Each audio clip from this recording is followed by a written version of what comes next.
Hey, what's up guys? So in this video, we will see how to change the pattern, the password or the PIN on any Oppo phone.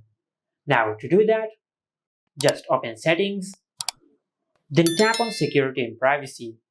From here, just tap on device unlock, then tap on screen lock.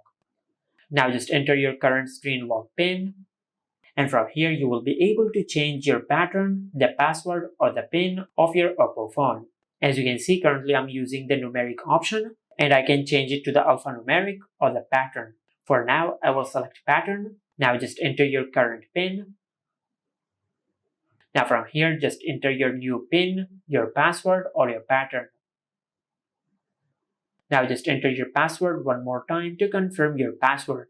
Now if you want to enable fingerprint unlock, just tap on enable.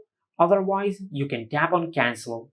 Now if I go to the lock screen and open my phone, as you can see, I have successfully changed the PIN of my smartphone to the pattern. And this is how you can change the pattern, the password or the PIN on any Oppo phone.